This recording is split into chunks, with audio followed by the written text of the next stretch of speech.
but they don't usually want to pass on any kind of rate increases. Okay, and so this is the issue. So if you buy something and let's say it's $200 a month HOA, let's just say, well, and it's been that way for 5 years, I can tell you you're underpaying today because you should be closer to 250 because their costs have gone up, their landscaping costs have gone up, all the little things that an HOA has gone up. And so if your payment's been the same for 4, 5, 6 years, I can assure you that there's CapEx not being done, there's CapEx not being put in a reserve account, and the HOA is barely paying their bills because no one wants a HOA increase. And so all that's already happened. And then what happens? What happens is they need to redo the pool. They need to redo they need to seal coat the streets. They need to, do a big landscape project. They need to have, there's a big water leak or whatever it is. And all of a sudden, they have to do what's called a special assessment. And then they pass that on to the homeowner. And that's what we're starting to see now. So then there's like this, I guess we really do need to increase our rates and we really do need more cash to be able to maintain these projects. It could be a whole neighborhoods. It could be whatever. And that's actually what's happening. And again, going back to the well-meaning people, the people don't understand real estate that are managing a lot of these boards. They're just really nice people. That came out of Main Street, and you're putting the pressure of them trying to manage these associations, and they're doing a horrible job, and that's a fact.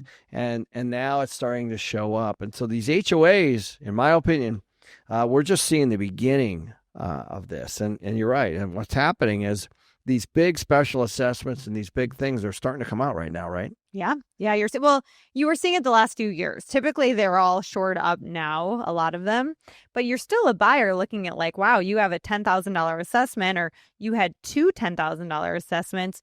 Am I going to have a $10,000 assessment in the next few years? Yeah. And Danielle just sold, I just want you to wrap your head around this math. She just sold a 1-bedroom, 1-bath for $350? $325. $325. Okay. Now, you guys probably know it's a condo, right? Because you're not going to have a 1-bedroom, 1-bath house. So it's a 1-bedroom, 1-bath condo. Okay. We're not even going to talk about the mortgage payment. We're going to talk about the HOA payment. How much was the HOA payment? It was almost $800 a month. Okay. So your HOA payment is $800 a month. What's the mortgage on a $325,000 1-bedroom? It's a lot too, right? Yeah, I mean, if you put 3% down, it's probably $2,000. Okay, so now you got $3,000 to live in a 1-bedroom. This is really what's happening, right? And so we kind of talked a little bit about this before. And by the way, that does not include your personal property tax, your personal insurance. It includes the HOA insurance for the common areas, of course. It includes the HOA common area utilities, those kinds of things. That's in the HOA. But it does not include your utilities, your personal utilities. It does not include your insurance or your property tax.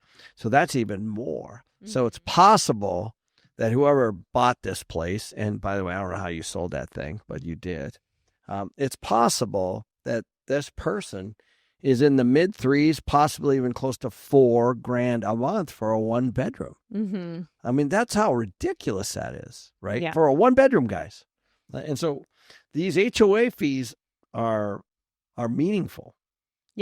Yeah, they are. And they are making buyers back out. They see the financials of the building and then they back out because of it. And so point number 6 and you've touched on this, but sellers are underwater. So we're not seeing this on a record number or anything.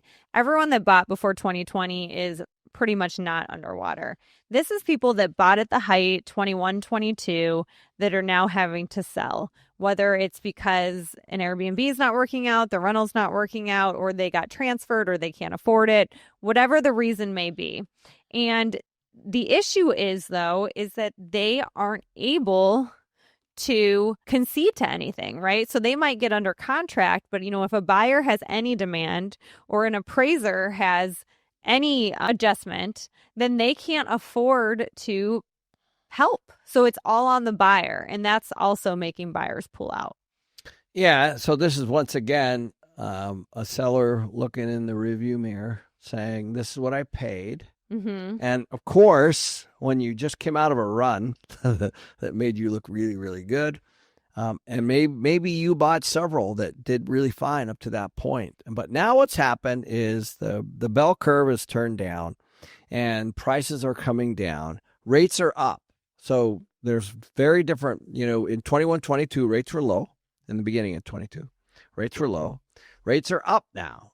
So your rates are up, which is affecting the buyer, of course, which of course affects the seller because the buyer is going to afford what they can afford. So you've got these high prices that somebody paid already, and they're trying to recoup that. They're looking at, well, I was supposed to make money, but now I'm just basically going to get a little bit of my down payment back and pay off the loan. And so if you were in their position, you do the same thing. You're like, you know what? I put $100,000 down on this house 3 years ago. I want that back. I want, and what you're hoping to do is get 150 grand back, but you're not. You're getting 75 or 50 back. And so what's happening is the people that are forced to sell right now are having to dig into their equity. And in some cases, they're having to dig into their debt.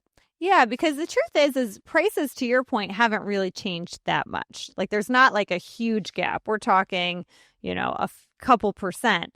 The problem is that you then owe about 5 to 6% in realtor fees that you have to add on to that. And a lot of these people didn't put 20% down. A lot of them put, 3% down to 5% down. And maybe even inspection amount too, like to your point we were talking about earlier. You might have somebody that says, I need you to do $10,000 worth of work. Yeah. And they don't have the money and they can't do it. Or there could be an HOA assessment as another one. Yep.